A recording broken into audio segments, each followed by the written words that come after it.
Kasongo ye Mombali nanga Kasongo mbona wewe Songa libala Oh ye Kasongo mbona wewe Mombali nanga Guys, PSG 2, Arsenal 1. The second leg of the semi-finals in the UCL is all done, and PSG have booked their tickets to the finals of the UEFA Champions League. They are going to play against Inter Milan on the 31st of May. But then let's talk about the game. PSG versus Arsenal. Who do you blame? Arsenal fans, who do you blame for the loss? Let me know your answer down below in the comments. If you go on social media, Partey is trending everywhere. Everyone is blaming the player for what happened in the first leg and for what happened in the second leg. And I get you. And I'm going to explain to you why people are saying that. But I also believe that in the second leg, Partey did some good things that people are not talking about. But then who I believe should be blamed is Mikel Arteta. So please, let's jump into it. So don't forget to like, subscribe, and also turn on notification. Now let's begin with the first leg. The semi-finals in the UCL between Arsenal and PSG. The first leg, PSG won by 1-0 at the Emirates Stadium. Now the return leg that was played today, PSG won by 2-1. So PSG beat Arsenal home and away. And PSG this season, in fact, this year have been excellent. They have beat 3 English teams in the knockout phases of the UCL to get to the finals. They beat Liverpool, they also beat Aston Villa, and now they have beaten Arsenal to get to where they are.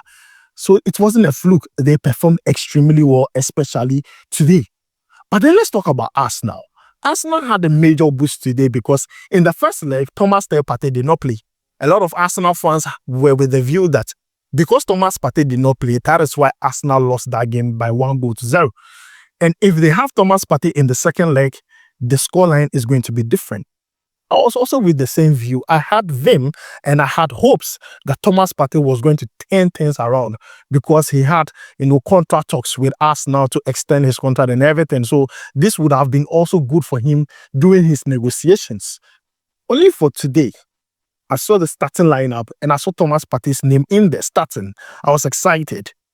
Looking at the starting lineup, I was also excited. But the first 10 minutes, Arsenal showed promise. And I believe they should have scored a goal in the first 10 minutes. But once again, they were not clinical. And after the first 10 minutes, PSG took over the game. They handled the possession. They controlled the game. They had the better chances in the first half. You have Kvaratskhelia hitting the woodwork. You have Desire Drake getting a very big chance in the game. And I mean, they were rewarded with a goal from Fabian Ruiz. Now, for Arsenal, one of their greatest ability this season is scoring goals from set pieces. Today, they conceded a goal from set pieces. And it gets me thinking, I mean, this is Arsenal with a very good record in the UCL defensively. But they seem to concede goals quite of late through set pieces. So what is wrong? What is going wrong with Arsenal? Now, in the second half, a lot of people believe that Arsenal were going to come into the game with a different notion. They will be like Barcelona, who played yesterday, and they were going to turn things around and start scoring goals here and there. But in that same second half, a mistake by Ruiz Kelly, it gave PSG a penalty of my life. I've never seen someone play penalty and the person is walking like a cat, tiptoeing.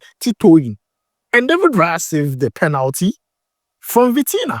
I was quite excited. I was like, game on. Let's keep the game going. Only for Partey to do a mistake that cost Arsenal dearly, and they conceded the second goal in the game. Partey gets the ball and he wanted to body feint, and mistakenly he lost possession in a very dangerous area, and Hakimi scored a very brilliant goal for PSG. Now after that, Saka had his chance and scored a goal for Arsenal. But I just want to say this. The goal Arsenal scored in the game was because PSG actually did a mistake. And the mistake came from Partey. That was the reason why Arsenal even had a chance to score a goal. Because in that game, both first half and second half, Arsenal were not creative enough. There were no creative chances. As much as Thomas Partey was doing all he had to do, the likes of Martin Odegaard and Declan Rice were not able to locate these wingers. And even at times where they locate them, they locate Bukayo Saka and Martinelli. These two players could not even complete dribbles. And it was quite surprising because that was the channel for Arsenal to create chances to score goals. And these players could not score. And I felt pity for the wingers because if someone like Bukayo Saka had a ball, he had no option around him. The only players you see around Bukayo Saka are PSG players. About 3-4 of them. I was hoping to see an overlap or some Arsenal players around him to give him options for a pass or to give him option to dribble one or two passes. But no, it was solo. I mean, I was feeling sad for Bukayo Saka during the game. I feel like he was trying his best, but he's not Lamine Yamal. Same for Martinelli. He couldn't even complete a single dribble from what I saw. He was also suffering from exactly the center. And I said to myself, Arsenal did a great mistake in this game because their game plan did not work. PSG's game plan worked. They did not even start Ousmane Dembele. Dembele came from the bench. But their game plan, it worked actually. And I think the goals that were scored by PSG today were due to mistakes. Individual mistakes. PSG should have been walking away from this game with about 4 or 5 goals to 1. I think Arsenal are very lucky. I'm not going to lie to you. Now let's talk about the midfield. Now in the midfield, we're all with the hopes that if Thomas Partey comes, it would be different. Only for today, I saw something else. Vitinha is a baller. João Neves is a baller. See, you see how he is physically and the way he plays is two different things. If I told you that he dispossesses a lot of players in that middle there, more than any other midfielder, would you be surprised? Yeah, João Neves was excellent to the extent that he was even dispossessing Thomas Partey and co in the midfield. This is a player who is very short as compared to Thomas Partey, who has long legs. I was quite surprised. I was impressed. I mean, the battle was in the midfield. That was where the battle was. Because the battle was between Declan Rice, Thomas Partey, and Odegaard versus Vitinha, João Neves, and Fabian Ruiz. And I'm not going to lie to you, it was a 50-50 affair. But let's talk about Thomas Partey and what Arsenal fans are thinking about him. Arsenal fans talked about Thomas Partey throughout the game. Thomas Partey, this Thomas Partey that he's not doing well today, he had a bad day. And I believe it's because of the pressure on the player. Now, Thomas Partey, ahead of this game, a lot of people had their faith in him, hope in him that he was going to change the ties of Arsenal. I also believed it. I also believed that Thomas Partey was going to change something. It was rather unfortunate today, the pressure got to him. It was rather unfortunate today, he really made a mistake that cost Arsenal dearly. And he was not able to do the things we know Thomas Partey knows how to do. And you see Arsenal fans saying that he shouldn't be given a contract extension. You see Arsenal fans blaming him. I don't blame you guys because I get where the frustration is coming from. Because Thomas Partey receiving that yellow card against Real Madrid is the cost of Arsenal's problem. I'm not going to negate that. Because if he had not received that yellow card, he would have been playing in the first leg. And that could actually detect what happened in the second leg. So, in fact, Arsenal's downfall started with Thomas Partey. So, definitely, that one, I'm going to agree with a lot of people. But in today's game, Thomas Partey did some good things.